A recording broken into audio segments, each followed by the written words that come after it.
Continuando con esta unidad 3, les mencionaba acerca del mecanismo y por último decíamos que el estilo mecanicista se caracteriza por una carencia casi absoluta de los dos tipos de matematización, ya les decía, horizontal o vertical.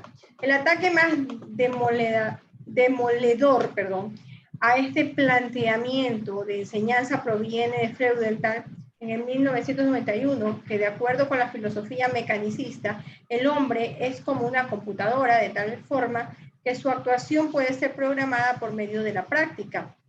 En el nivel más bajo es la práctica en las operaciones aritméticas y algebraicas, incluso hasta geométricas, y la solución de problemas que se distingue por pautas fácilmente reconocibles y procesables. En este es el nivel más bajo dentro de la jerarquía de los más potentes ordenadores donde se sitúa al hombre.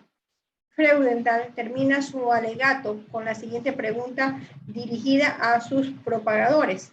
¿Por qué enseñar a los estudiantes a ejecutar tareas al nivel en el que los ordenadores son mucho más rápidos, económicos y seguros?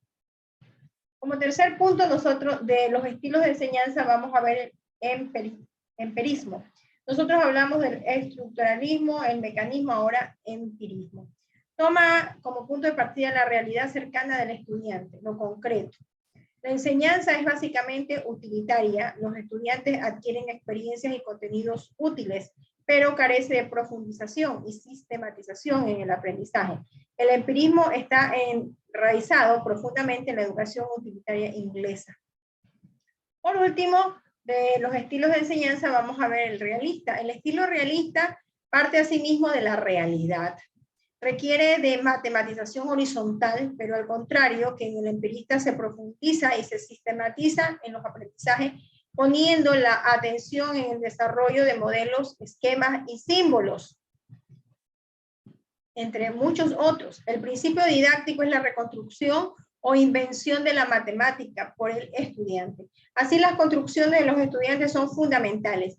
Es una enseñanza orientada básicamente a los procesos. Este estilo surgió en los Países Bajos partiendo de las ideas de Freudenthal y ha sido desarrollado por los actuales miembros de la Freudenthal Instituto de la Universidad de Utrecht.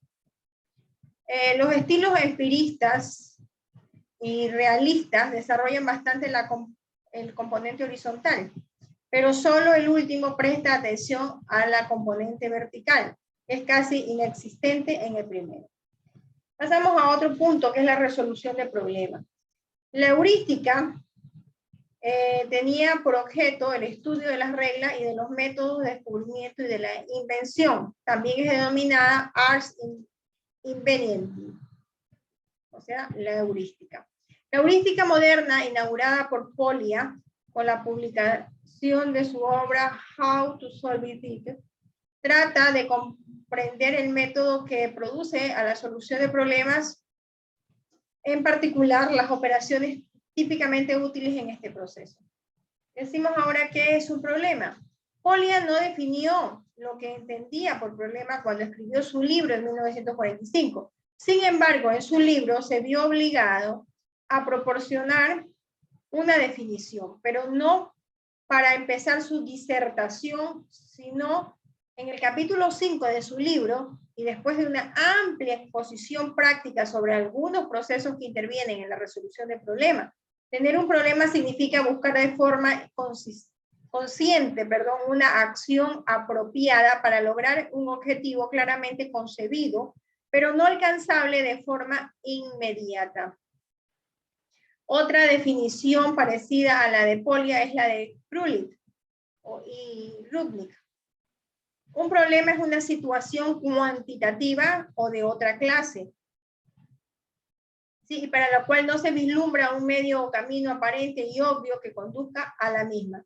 De ambas definiciones se infiere que un problema debe satisfacer tres requisitos importantes: aceptación, bloqueo y exploración. En el primero, la aceptación, el individuo o grupo debe aceptar el problema, debe existir un compromiso formal que puede ser debido a motivaciones tanto externas como internas. La segunda, que es el bloqueo, los intentos iniciales no dan fruto, las técnicas habituales de abordar el problema no funcionan. Y por último tenemos que es la exploración, el compromiso personal o del grupo fuerza en la exploración de nuevos métodos para atacar el problema.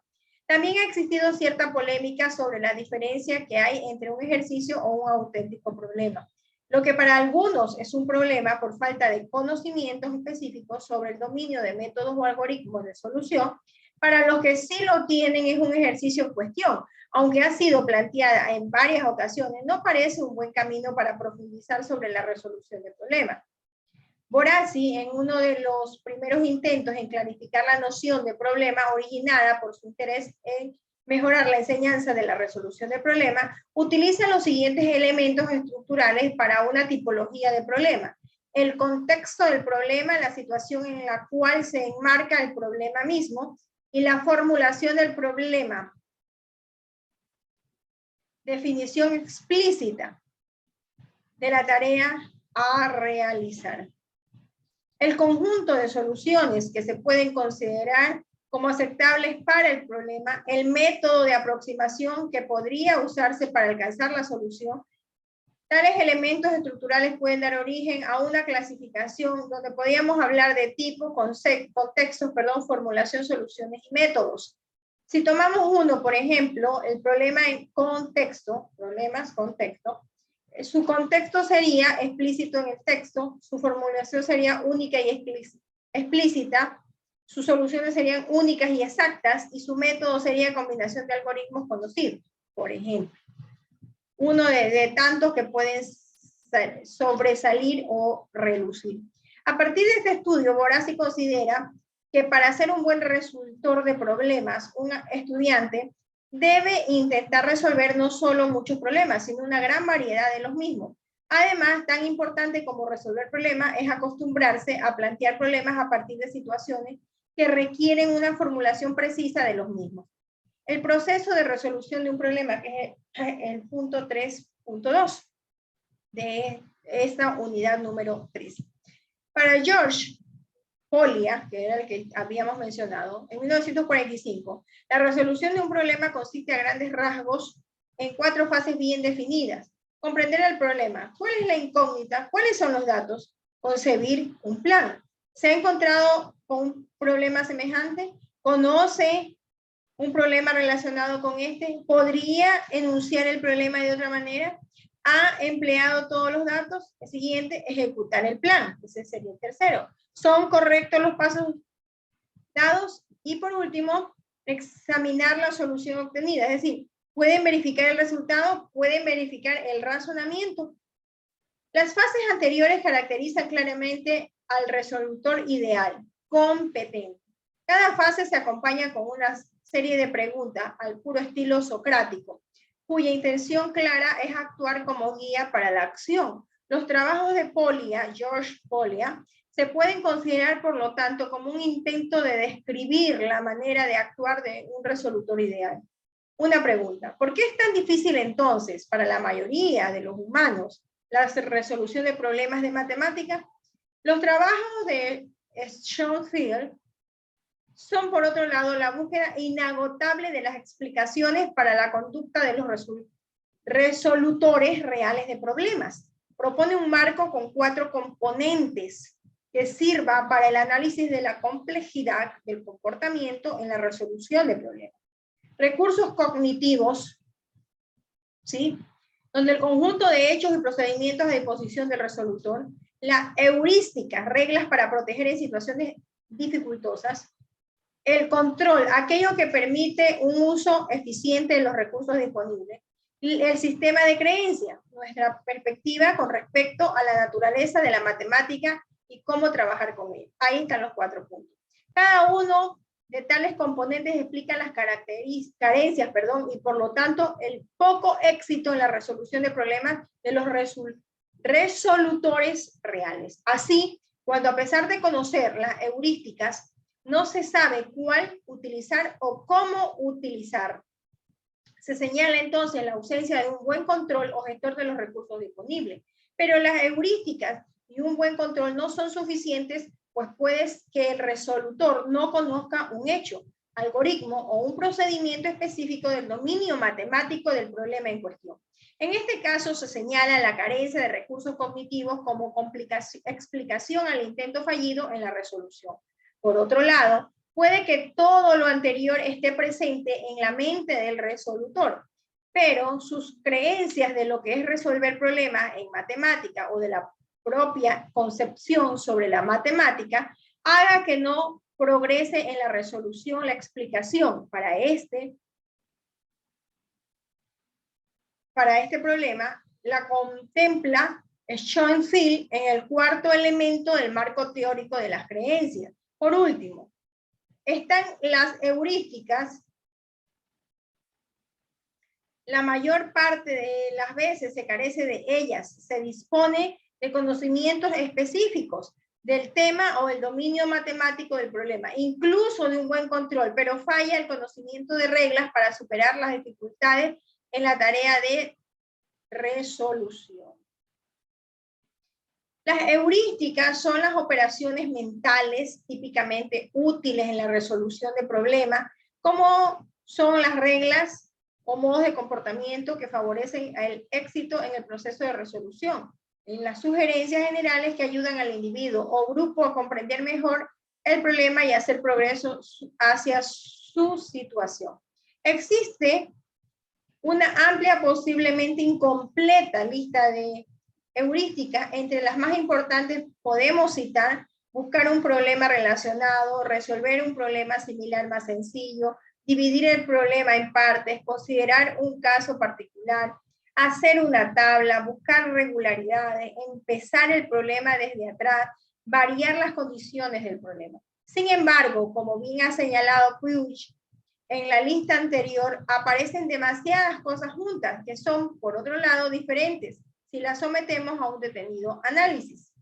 Buscar un problema relacionado es una sugerencia heurística, pues se señala una dirección de trabajo y sobre todo se recurre a la memoria del resolutor y no a un procedimiento concreto para buscar tal problema.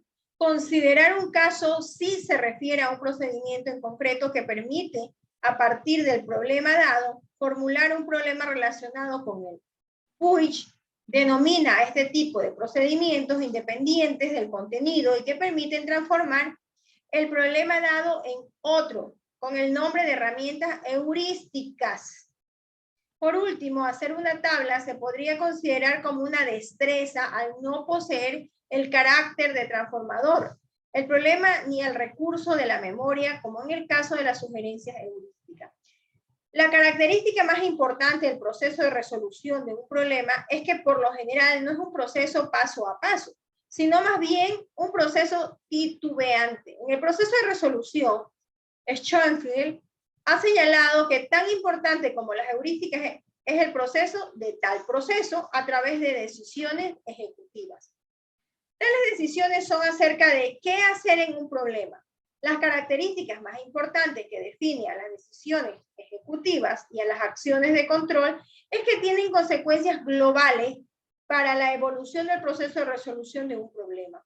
Las decisiones ejecutivas determinan la eficiencia de los conocimientos y recursos de todo tipo puestos en servicio para la resolución del problema. Son decisiones ejecutivas: hacer un plan, seleccionar objetivos centrales y subobjetivos, buscar los recursos conceptuales y heurísticos que parecen adecuados para el problema, evaluar el proceso de resolución a medida que evoluciona, revisar o abandonar planes cuando su evolución indica que hay que hacerlo. Los anteriores son decisiones ejecutivas tales y como se usa en este término en inteligencia artificial. Son equivalentes a las decisiones de gestión en el campo de los negocios o decisiones de táctica y estrategia en el campo militar. El término metacognición, bueno, se ha usado en la literatura psicológica en la discusión de fenómenos relacionados con el que aquí se trata. Son, por tanto, decisiones acerca de qué caminos tomar, pero también acerca de qué caminos no debemos tomar.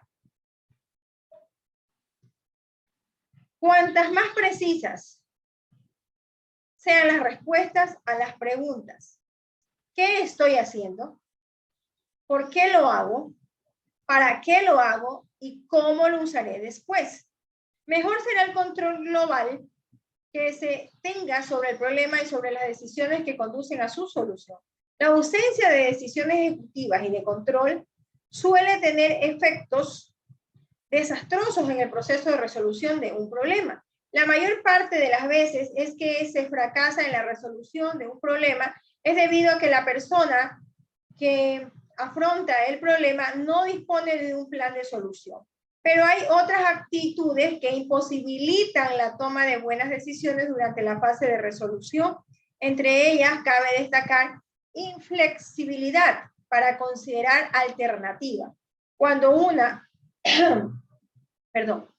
y otra vez fallan los procedimientos empleados, no hay más salida que cambiar de perspectiva para salir del bloqueo.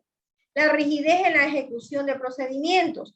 Más de una vez intentaremos encajar en un procedimiento conocido en una situación en la que no es aplicable. Nuestra obstinación es debida al simple hecho de que nos parece apropiado a primera vista o porque la situación, aunque distinta, se parece a aquella en que el procedimiento fue eficaz. Incapacidad de anticipar las consecuencias de una acción. Al respecto, cabe hacerse siempre la siguiente pregunta. Antes de ejecutar una acción pensada, cuando haya ejecutado lo que pienso, ¿qué consecuencias tendrá para la resolución de dicho problema? Y tenemos también el efecto túnel. Se produce cuando la ejecución de una tarea es tan absorbente que no hay energías disponibles para la evaluación de lo que se está realizando. Suele darse más fácilmente cuanto más embebido se está en la ejecución de una acción. Miguel de Guzmán, partiendo de las ideas de Polya y de los trabajos de Schoenfeld, ha elaborado un modelo para la ocupación con más problemas, donde se incluyen tanto las decisiones ejecutivas y de control como las heurísticas. La finalidad de tal modelo es que la persona examine y remodele sus propios métodos de pensamiento de forma sistemática a fin de eliminar obstáculos y de llegar a establecer hábitos mentales eficaces, en otras palabras, lo que Polya denominó como pensamiento productivo.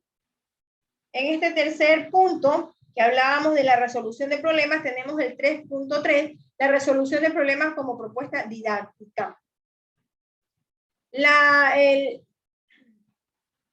National Council de Teachers of Matemática, o sea, que ellos proponen para esta década, en los pasados 80, la resolución de problemas como eslogan educativo de la matemática escolar.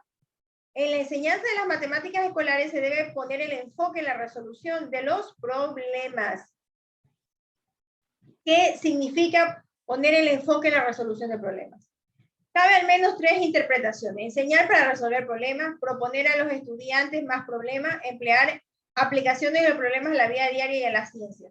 No proponer solo ejercicios, sino también problemas genuinos que promueven la búsqueda, la investigación por los propios estudiantes. Ejemplos de esta última interpretación se pueden hallar en Callejo en 1994.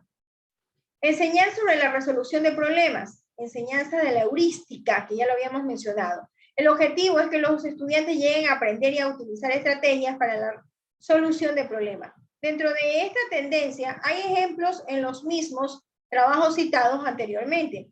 Sin embargo, parece ser que las destrezas heurísticas son las más apropiadas para tal fin. Enseñar vía la resolución de problemas.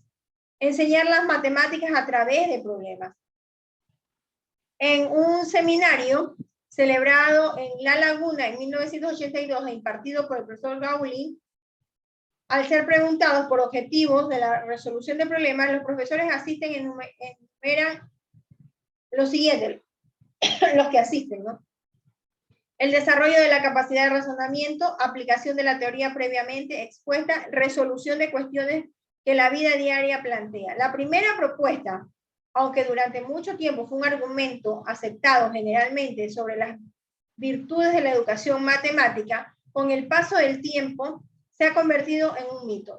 Las 2 últimas décadas caen dentro de la primera interpretación anterior. En el mismo artículo, el autor Fernández, que actuó como informador del seminario, concluye con la siguiente redacción. Al final, pareciéndome que el profesor buscaba algo más, me aventuré a indicar lo que creo suele olvidarse. La propuesta de problemas con el fin de elaborar una teoría, esto es, para explotar y aprender nuevos conceptos. En efecto, comentó, pese a ser eminentemente formativa, no es frecuente que se tenga en cuenta por el profesorado. Esta es claramente la interpretación tercera de las enumeradas más arriba. Sin embargo, el comentario del profesor Gaulin deja las cosas de nuevo en su sitio. ¿Por qué no se tiene en cuenta por el profesorado? Vamos a hablar del punto número 4, las disciplinas que han influido en la didáctica de las matemáticas. Una premisa básica que subyace a todo trabajo en didáctica de las matemáticas y en concreto desde la perspectiva de la ciencia cognitiva es que las estructuras mentales y los procesos cognitivos son extremadamente ricos y complejos, pero pueden ser entendidas y que tal comprensión producirá importantes avances en nuestro conocimiento sobre las diversas formas en que tiene lugar el aprendizaje. Durante la mayor parte de este siglo, la investigación en didáctica de las matemáticas ha estado influida por una corriente conocida como asociacionismo, cuya recomendación pedagógica más simple era la práctica educativa de ejercicios bien secuenciados. No se prestó ningún interés en explotar las estructuras cognitivas del individuo. En el caso más extremo, Skinner llegó a afirmar que quedaba fuera de lugar en su teoría por poco útil cualquier atención de las estructuras mentales. Aquí tenemos dos puntos, el 4.1, una metodología de investigación, el paradigma agrícola. Las metodologías de investigación imperantes, desde la década de los 50 hasta bien entrada de los 70, se puede resumir en el paradigma agrícola. Se confió en los métodos estadísticos de gran escala y en el análisis de datos. Tales análisis provenían de la asunción de que los patrones obtenidos a partir de datos de un gran número de personas aportaban una información más fiable que los obtenidos a partir de individuos particulares. El problema fundamental era el control de variables, la cantidad de pesticida, agua y la acidez del suelo, entre otras. Era más fácilmente controlable en un experimento agrícola que en un experimento educativo. Otra distinción importante era el del grupo experimental y el de control. El primero recibía todas las atenciones necesarias contempladas como variables que mejorarían el rendimiento de los estudiantes, mientras que el segundo seguiría una enseñanza normal. Por eso es un grupo de experimento y el otro es el grupo de control. De esta forma, cualquier mejora en los estudiantes del primer grupo, el experimental, se atribuiría a las recomendaciones pedagógicas, metodología o materiales empleados. Un problema fundamental aquí es que no se controlaban las diferencias individuales de los estudiantes o no se utilizaban en el análisis de los datos obtenidos. Así que se quería establecer una relación entre habilidades visuales, espaciales y el sexo de los estudiantes. Se sometía a una amplia muestra de estudiantes a un test y mediante el análisis estadístico se establecía determinada correlación. Un ejemplo de esto último es el hallazgo de que los estudiantes varones poseen mejores habilidades visuales que las estudiantes. Me refiero a las mujeres. Otro ejemplo es que la habilidad verbal es un aspecto importante en la resolución de problemas. Además, el propio test caracterizaba tales habilidades de forma que implicaba obtener determinada puntuación en los test correspondientes. Durante los 60 y 70, muchas de tales investigaciones proporcionaron un gran número de estudios ambiguos o contradictorios, de tal forma que no se disponía de hallazgos importantes que arrojaran luz sobre la educación, lo cual muestra la dificultad de aplicar tal paradigma a la educación. Por desgracia para los investigadores, los estudiantes han demostrado ser mucho más complejos que los campos de cultivo. Algunos investigadores, entre ellos Kirkpatrick, propusieron aparcar por un tiempo las investigaciones estadísticas hasta que se dispusiera de un mejor conocimiento de los procesos mentales que se querían medir. Hay procesos versus productos, ciencia cognitiva. Desde la psicología educativa ha habido dos contribuciones claras a la didáctica de las matemáticas. Una conforme a la que se ha dado en llamar la corriente conductista o neoconductista, y la otra la corriente cognitiva. Brevemente se exponen ambas, conductista y neoconductista.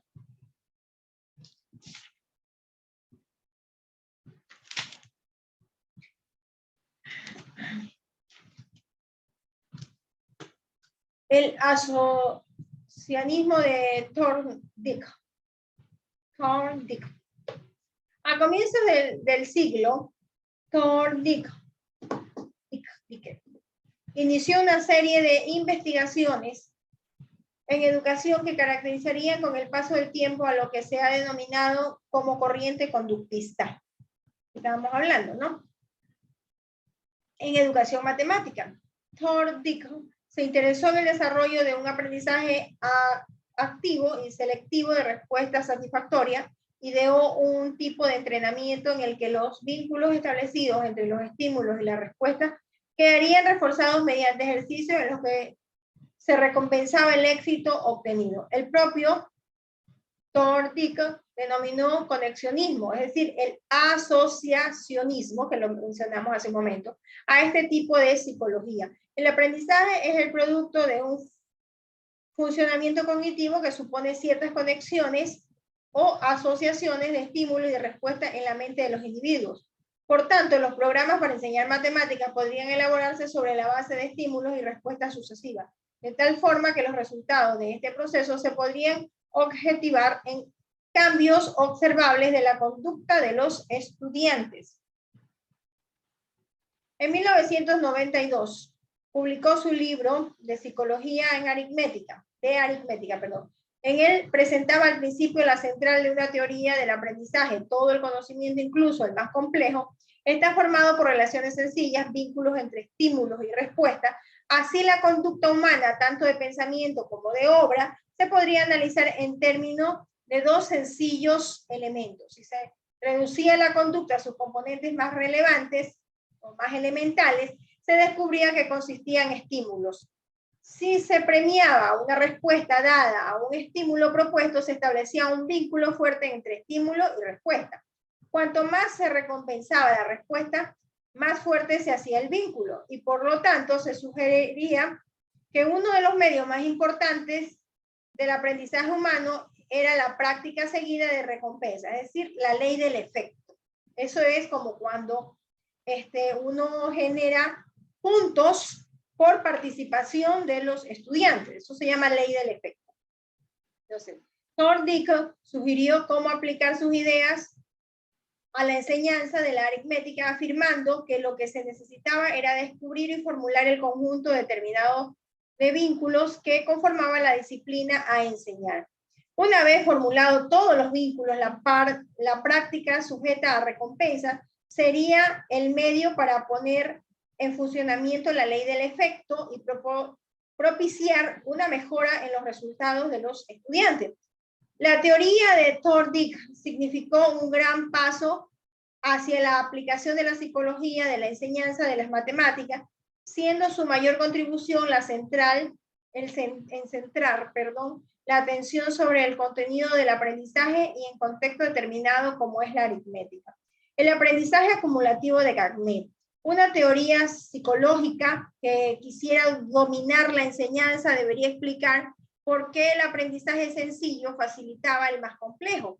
La lista de vínculos se establecía desde las tareas más fáciles a las más difíciles. Sin embargo, no existía una teoría que explicase la dificultad psicológica de las diferentes tareas y por lo tanto se explicase por qué si se aprendían primero los problemas más fáciles, se facilitaba el aprendizaje de los más difíciles. El problema central aquí es la transferencia desde un aprendizaje a otro. Thorndike sugirió que tal transferencia podría ocurrir siempre que ambas tareas tuviesen elementos comunes. Sin embargo, la mayor parte de las investigaciones en la transferencia se realizaron en experimentos de laboratorio, donde se analizaban en detalle una o más tareas. Otra empresa mucho más compleja era de aplicar la teoría al currículum escolar. Roger Gagné, con su teoría del aprendizaje acumulativo, dio este paso. En su teoría, las tareas más sencillas funcionaban como elemento de las más complejas. Así, al estar las tareas más complejas formadas por elementos identificables, se posibilita la transferencia de lo sencillo a lo complejo. Gagné propuso analizar las habilidades disgregándolas en subhabilidades ordenadas, llamadas jerarquías del aprendizaje. De esta manera, para una determinada habilidad matemática, por ejemplo, la suma de números enteros, el trabajo del psicólogo consiste en un análisis de las tareas que permite identificar los objetivos o habilidades elementales que constituyen otro más complejo, creando de este modo una jerarquía, tal jerarquía del aprendizaje que permite plantear objetivos perfectamente secuenciados desde una lógica disciplinar. Sin embargo, una de estas jerarquías no es más que una hipótesis de partida sobre la manera en que se relacionan entre sí ciertas habilidades matemáticas y nos lleva a una pregunta importante. ¿Cómo podemos estar seguros de que tal jerarquía de habilidades es una jerarquía de transferencia que resultará útil para la enseñanza y el aprendizaje? Además, las secuencias de aprendizaje bajo tales jerarquías se manifiestan rígidas y no tienen en cuenta las diferencias individuales entre los estudiantes. La práctica educativa se centra, por lo tanto, en la ejecución y repetición de determinados ejercicios secuenciados en pequeños pasos que deben ser realizados individualmente y que más tarde se combinan con otros, formando grandes unidades de competencia para el desarrollo de cierta habilidad matemática. No se trata de darle importancia al significado durante la ejecución, sino que se espera de que sea al final de la secuencia cuando el aprendiz adquiera la estructura que conforma la habilidad matemática. Se presta importancia principal al producto, respuesta de los estudiantes, y no al proceso, cómo y por qué se ha dado la respuesta. En definitiva, existe poco o nulo interés en explorar las estructuras y los procesos cognitivos. La enseñanza programada, las fichas y las secuencias largas de objetivos y subobjetivos caracteriza la corriente más radical dentro del conductismo. Entre las críticas más recientes al diseño de instrucción, pues con este término se conoce a la tecnología educativa derivada de los trabajos de Gagné, la más clara es la más expuesta, que pasamos a exponer. El diseño de instrucción centra su interés en una descomposición lógica de los contenidos y por tanto el diseño puede hacerse a priori por expertos y sin contacto alguno con estudiantes. Además, pone el énfasis en los aspectos más conductistas de lo que significa ser competente en matemática, definiendo objetivos de conducta. Se presupone que tal diseño debería estar en manos exclusivamente de expertos, quienes son los indicados para establecer los contenidos. Los problemas y las secuencias no parece que dé cabida a concepciones alternativas de la actividad matemática, y sí parece implicar que el diseño curricular riguroso, al tener en cuenta la textura lógica de los contenidos, garantiza una trayectoria satisfactoria del aprendizaje. Un aspecto importante de tales investigaciones es que no se interesaban en qué ocurrían durante la realización de determinados problemas. Las secuencias de aprendizajes o las cuestiones presentadas en los tests. Si algo miden tales tecnologías es el producto o resultado del proceso de tales tratamientos, nunca los procesos de pensamiento involucrados en tales productos. La distinción entre proceso y producto caracteriza de forma radical la diferencia entre una metodología conductista o neoconductista y una metodología de tipo cognitivo.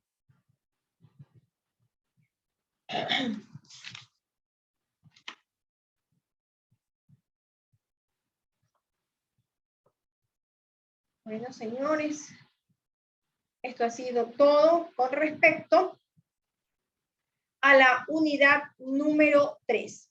Les recuerdo que esta unidad número 3 tiene dos partes. ¿Y por qué dos partes? Porque lamentablemente hubo una falla de internet, entonces se cortó y lo dividí pues en las dos secciones, ¿sí? Eso es todo por hoy. Bendiciones a todos.